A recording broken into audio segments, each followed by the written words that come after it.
बिहार सरकार के नगर विकास मंत्री नितिन नवीन ने मुजफ्फरपुर में चल रहे स्मार्ट सिटी के अंतर्गत हो रहे निर्माण कार्यों का घूम कर जायजा लेने के क्रम में बेरिया बस स्टैंड में 4 मंजिला बस स्टैंड में हो रहे निर्माण कार्यों का जायजा लिया। आपको बता दें, मंत्री ने कार्यों को तय समय सीमा के अंदर पूरा करने का निर्देश भी दिया है। 150 बस देख रहे हैं। देखिए, जो विषय है ऑलरेडी इस बस स्टैंड का नामकरण अपने शहीद शुक्ला जी के नाम पर माननीय मुख्यमंत्री जी ने उसकी घोषणा की थी। तो सबसे पहले तो यहाँ के जनप्रतिनिधियों को और ख़ास करके यहाँ के सभी कार्यकर्ताओं को धन्यवाद, जिनके प्रयास से ये विषय लगातार आ रहा था और कल विभाग ने भी इसकी सहमति अपने अनुमोदन दिया है।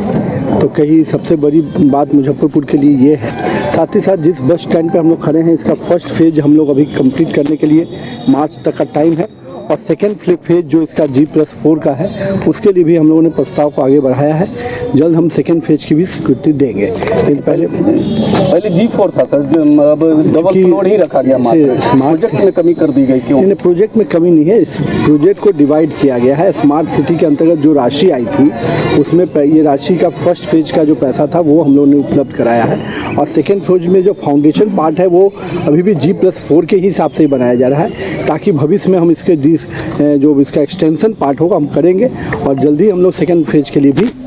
नेता प्रतिपक्ष तेजस्वी यादव ने बीते दिनों बयान देते हुए कहा था कि बिहार में अब डीके टैक्स चल रहा है, जिसको लेकर बिहार सरकार के मंत्री नीरज कुमार बबलू ने कहा कि तेजस्वी यादव जब डिप्टी सीएम थे उस समय कौन कौन टैक्स लिया जाता था उनको पता था। अभी जब वो नया टैक्स की बात कर रहे हैं वो बेहतर बताएंगे कि कौन सा टैक्स दिया जा रहा है। जब वो सरकार में रहते हैं तब उनको टैक्स नजर नहीं आता है, जब बेरोजगार होते हैं तब टैक्स नजर नहीं आता है। तेजस्वी यादव जी जिस समय डिप्टी सीएम थे उस समय कौन कौन सा टैक्स लिया जाता था वो उनको पता होगा। अभी नया टैक्स के बारे में वही डिटेल बताएंगे कि कौन सा टैक्स लिया जाता है। जब सरकार में रहते हैं तब उनको टैक्स नज़र नहीं आता है, जब बेरोजगार हो जाते हैं तब उनको टैक्स नज़र आता है। तरह तरह की बात करते हैं। अफवाह फैलाना बंद करें तेजस्वी जी। जब सरकार में रहते हैं तो उस समय अफवाह फैलाते लोग समझता, अभी जब बेरोजगार हैं तो अफवाह फैलाते हैं।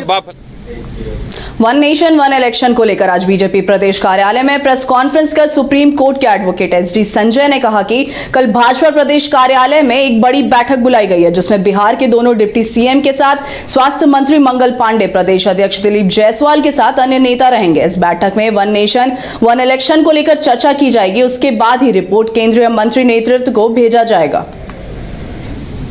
द्वारा जो गया है, बात यह है कि भारत सरकार ने एक बहुत अच्छी पहल की है कि देश में एक साथ ही सारे चुनाव हो जाएं। इसी का नारा दिया गया है वन नेशन वन इलेक्शन। इसी के तहत कार्यक्रम इसके चुनाव होने से बताया ये जा रहा है कि देश को काफ़ी सुविधा होगी, देश के लोगों को इसको एक साथ चुनाव करने में सहूलियत होगी। इसका प्रमुख कारण ये है कि हम सब जानते हैं, जो सर्वविदित है, कि बार बार चुनाव होने से देश पर चुनावी खर्चा कितना आता है। चुनावी का भारी भरकम बजट है। जैसा कि हम लोग पिछला बार बिहार का लोकसभा चुनाव देख रहे थे सर के नेतृत्व में, तो हम सबने सिर्फ बिहार का जो इकट्ठा किया है वो 400 करोड़ सिर्फ सरकारी खर्च है। बाकी जो उम्मीदवार खर्च किए हैं, पार्टियां खर्च किए हैं, वो इससे अलग है। तो एक बिहार जैसे राज्य जब 400 करोड़ का सरकारी बजट है, तो फिर देश में 28 राज्य और 28 केंद्र शासित प्रदेश हैं, उन सब मिला दीजिए कितना खर्चा होता होगा। फिर देश का लोकसभा चुनाव अलग है, विधानसभा का चुनाव अलग होता है। सारे खर्चे अगर एक साथ हो जाएं तो देश को एक भारी भरकम खर्च से राहत मिल जाएगी। मुख्य बात, इस पहल का मुख्य उद्देश्य यही है कि खर्च कम हो जाए। वो चुनावी खर्च में जो पैसा लगता है देश के अन्य कामों के विकास में वो। विश्व स्तरीय मेडिकल सुविधाओं से युक्त रांची का देवनिका हॉस्पिटल, जहां है neonatal ICU, burn intensive care unit, modular operation theatre, 24/7 emergency trauma service, multi disciplinary ICUs, emergency care, MRI, CT scan, advance cath lab, fully automated path lab, echo, ultrasound, ultra modular patient beds और pharmacy. Devnika hospital and research centre, किफायती दर पर विश्व स्तरीय इलाज, ancillary Chowk, Tupudana industrial area, Ranchi.